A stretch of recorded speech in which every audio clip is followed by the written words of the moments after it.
বগুড়ার দুপচাঁচিয়ায় উম্মে সালমা খাতুন হত্যার ঘটনায় র্যাবের তদন্তে আসামি করা হয় তারই ছোট ছেলে সাদ বিন আজিজুরকে। মঙ্গলবার সংবাদ সম্মেলনে জানানো হয়, প্রেম ও হাত খরচের টাকার জন্য নিজের মাকে হত্যা করে ডাকাতির নাটক সাজায় সে।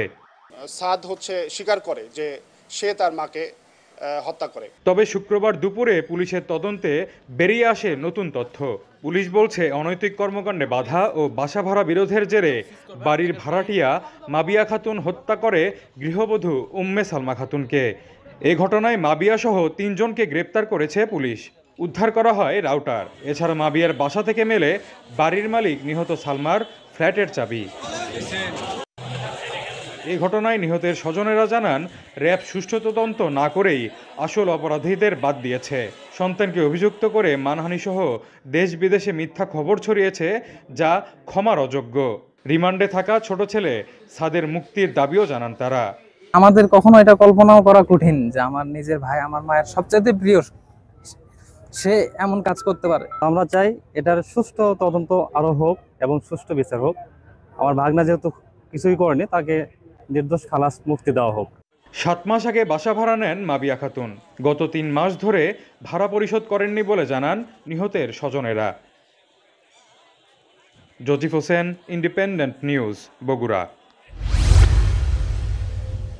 বৃহস্পতিবার দিন শেষে রাত 2:30টার ঘটনা।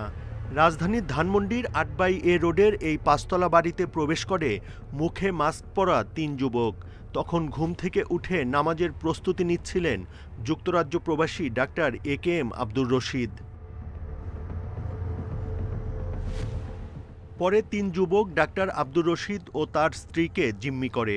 বাধা দিলে আব্দুর রশিদকে কুপিয়ে গুরুতর আহত করে তারা। আঘাত করা হয় তার স্ত্রীকেও। না কয়জন ছিল না, আমি একটা ফিগার খালি দেখছি। আমি বলি না অন্ধকারে, আমি আরো মনে করছি সে এইখানে ঘুরতেছে, বাথরুমটা ভুল করছে। তারপরে দেখে আমার উপর ঝাঁপায় পড়লো। চিৎকার শুনে ভাড়াটিয়া ও পাশের বিল্ডিংয়ের লোকজন এগিয়ে এলে দ্রুত পালিয়ে যায় 3 যুবক। পরে গুরুতর আহত অবস্থায় আব্দুর রশিদকে হাসপাতালে নেওয়া হলে চিকিৎসক মৃত ঘোষণা করেন। লন্ডন প্রবাসী, ওনারা লন্ডনে যাওয়া আসা করেন সবসময়। এখন বোধহয় 10 কি 12 দিন আগে ওনারা বাংলাদেশে আসছিলেন লন্ডন থেকে। তো ওনারা এইখানেই থাকেন, হাজব্যান্ড ওয়াইফ। ওনারা দে আর কালচার্ড উইথ লন্ডন। ওনারা বাসায় কিছু রাখেন না, হয়তো হার্ডলি 5,000 টাকা রাখবেন, কিন্তু gold and everything will be in the bank locker. খবর পেয়ে শুক্রবার সকালে ঘটনার তদন্তে আসে হাজারীবাগ থানা পুলিশ। খুনের নানা আলামত ও সিসিটিভি ফুটেজ সংগ্রহ করে তারা। পুলিশের ধারণা, চুরির উদ্দেশ্যে এই হত্যাকাণ্ড। আমরা আশেপাশে যে সিসিটিভি ফুটেজ আছে সেগুলো কালেক্ট করার চেষ্টা করছি এবং আমরা বোঝার চেষ্টা করছি যে আসলে যারা ঘটনাটি ঘটিয়েছে বা যারা এর সাথে জড়িত তারা কোন দিক দিয়ে এসছে বা তাদের দৈহিক গড়ন, এগুলো আমরা আইডেন্টিফাই করার ট্রাই করছি। এটা ইনভেস্টিগেশন অনগোয়িং। সো এই বিষয়ে আসলে দুঃখিত যে এবং এখন পর্যন্ত আসলে কাউকে অ্যারেস্ট করা যায় নাই। আমরা শনাক্ত করার চেষ্টা করছি আর কি। ডাক্তার আব্দুর রশিদের মরদেহ ময়নাতদন্তের জন্য ঢাকা মেডিকেলের মর্গে রাখা হয়েছে। Buddhadeb Kundu, independent news, Dhaka.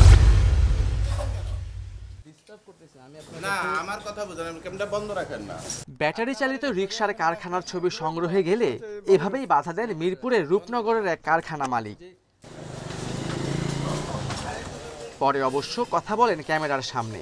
সাইকেলের বিভিন্ন পার্টস, চায়না ব্যাটারি ও বাইকের মোটর দিয়ে তৈরি করা হয় এসব ব্যাটারি চালিত রিকশা। এক একটি রিকশা বানাতে খরচ হয় 60,000 থেকে 1 লাখ টাকা পর্যন্ত। আর প্রতিদিন এসব রিকশা ভাড়া 300 থেকে 600 টাকা। অল্প পুঁজিতে আয় বেশি থাকায় সবাই ঝুঁকছেন এসব রিকশার দিকে। 50,000 টাকা, 60,000 টাকা লোন তোলে, কিস্তি তুইলে আবার তারা রিকশা নেয়, রিকশা কিনে নেয়। এছাড়া তাদের কোনো চাকরি আছে, তাদের কোনো কর্মস্থান আছে? অনুসন্ধানে জানা গেছে, ঢাকায় ব্যাটারি চালিত রিকশা তৈরির বড় জায়গা কামরাঙ্গীর চর, মোহাম্মদপুর, মিরপুর, যাত্রাবাড়ি ও খিলগাঁও। এসব এলাকাতেই পুরনো রিকশার নিচে ব্যাটারি বসিয়ে এসব ঝুঁকিপূর্ণ যান তৈরি করা হয়।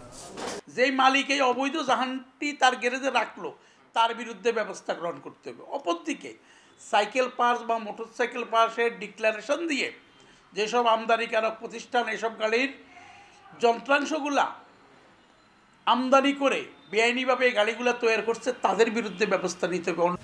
সড়কে ধরপাকড় না করে কারখানাগুলিতে অভিযান চালানোর পরামর্শ বিশেষজ্ঞদের।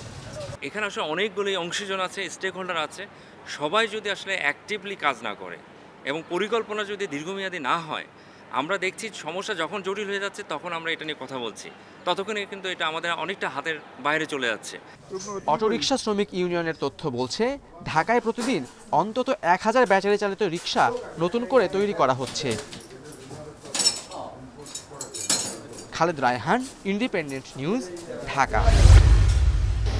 বহুজাতিক প্রতিষ্ঠানগুলো বিভিন্ন দেশে ব্যবসা করা সহযোগী ইউনিটেও কাঁচামাল, পণ্য, সেবা কেনাবেচা করে। আইনগতভাবে এমএনসিগুলো ট্রান্সফার প্রাইসিংয়ের মাধ্যমে সহযোগী ও অঙ্গ প্রতিষ্ঠানের মধ্যে তাদের অর্জিত আয় বরাদ্দ করতে পারে। সেক্ষেত্রে কর ফাঁকির কৌশল হিসেবে আমদানি রপ্তানিতে ওভার বা আন্ডার ইনভয়েসিং করতে পারে। এক্ষেত্রে কম কর্পোরেট কর দিতে হয় এমন দেশগুলোতে বেশি আয় দেখানোর প্রবণতাও থাকতে পারে।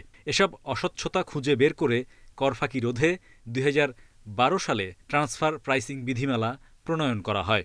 সম্প্রতি সেই নীতি প্রয়োগ করে অডিট শুরু করেছে এনবিআর। বিদেশ থেকে তার সহযোগী প্রতিষ্ঠান থেকে আমদানি করে, মানে র মেটেরিয়াল হোক বা ফিনিশড গুডসগুলো আমদানি করে বাংলাদেশে বিক্রি করছে, বা বিভিন্ন ধরনের প্রযুক্তিগত সেবা, অপারেশনাল ফিস, টেকনিক্যাল ফিস, কনসাল্টিং, এই ধরনের বিভিন্ন সেবা নিয়ে বাংলাদেশে পণ্য উৎপাদন বা সেবার কাজে নিয়োজিত আছে। তো এক্ষেত্রে ট্রানজ্যাকশন প্রাইস যদি মিস প্রাইস হয়ে যায়, মানে প্রাইসিংটা যদি ঠিকভাবে না থাকে, তাহলে বাংলাদেশ সরকার তার যে ফেয়ার অ্যামাউন্ট অফ রেভিনিউ বা রাজস্ব সেটা হারানোর সম্ভাবনা থাকে। সম্প্রতি ইউরোপীয় ইউনিয়নের অর্থায়নে এবং যুক্তরাজ্য ভিত্তিক সংস্থার সহায়তায় বৈশ্বিক একটি লেনদেনের ডাটাবেজে প্রবেশাধিকার পেয়েছে বাংলাদেশ, যার মাধ্যমে 3 কোম্পানির আন্তর্জাতিক লেনদেন পর্যালোচনা চলছে। পর্যায়ক্রমে তদন্ত হবে সব বহুজাতিক প্রতিষ্ঠানে। তবে এনবিআরের সক্ষমতা নিয়ে প্রশ্ন তুলছে বিদেশি প্রতিষ্ঠানগুলোর সংগঠন।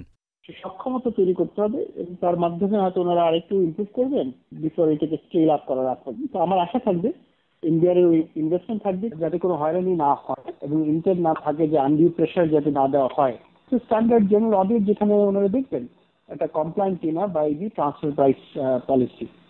বর্তমানে রাজস্ব বোর্ডের ট্রান্সফার প্রাইসিং সেলে কর্মকর্তা মাত্র 8 জন। তাই অডিট প্রক্রিয়া আন্তর্জাতিক মানের না হলে বিদেশি বিনিয়োগকারীদের কাছে ভুল বার্তার শঙ্কা দেখছেন সংশ্লিষ্টরা। Hari Saha, independent news, Dhaka.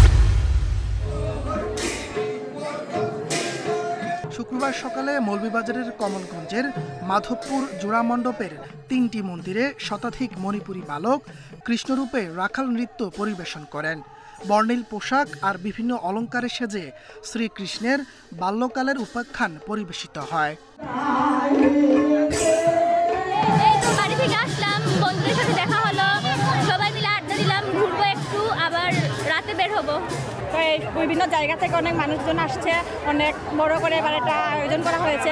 আর সব দিক থেকে আমাদের যে সেনাবাহিনী আছে তারা খুব ভালোভাবে আমাদের প্রোটেকশন দিচ্ছে, সেটা আমরা খুব ভালোভাবে উপভোগ করছি। কুয়াকাটায় মঙ্গল ঘট স্থাপন, সন্ধ্যা আরতি, আলোচনা সভা ও ভক্তদের প্রসাদ বিতরণ করা হয়। রাতভর রয়েছে সঙ্গীতানুষ্ঠান, ভাগবত পাঠ ও কীর্তন। শনিবার ভোরে পুণ্য স্নানের মধ্য দিয়ে শেষ হবে উৎসবের আনুষ্ঠানিকতা। উৎসবের নিরাপত্তা নিশ্চিতে নেওয়া হয়েছে বিশেষ ব্যবস্থা। আমাদের জেলা পুলিশ থেকে 350-এরও অধিক পুলিশ মোতায়েন করা হয়েছে ট্রাফিক ব্যবস্থাপনা এবং বাংলাদেশ সেনাবাহিনীর সহায়তায় আইনশৃঙ্খলা বাহিনীর প্রায় 5 শতাধিক সদস্য এখানে কাজ করবে। এছাড়াও জেলা প্রশাসন, এক্সিকিউটিভ ম্যাজিস্ট্রেট, উপজেলা প্রশাসন থেকে ট্যুরিস্ট পুলিশ রয়েছেন, আমাদের থানা পুলিশ রয়েছেন। সুন্দরবনের দুবলারচরে পূজা অর্চনার মধ্য দিয়ে চলছে রাস উৎসব। বন বিভাগ ও রাস উৎসব উদযাপন কমিটির সহযোগিতায় সুন্দরবনের চাঁদপাই রেঞ্জের দুবলারচরের আলোরকুলে রাস পূজার জন্য অস্থায়ী রাস মন্দির নির্মাণ করা হয়েছে।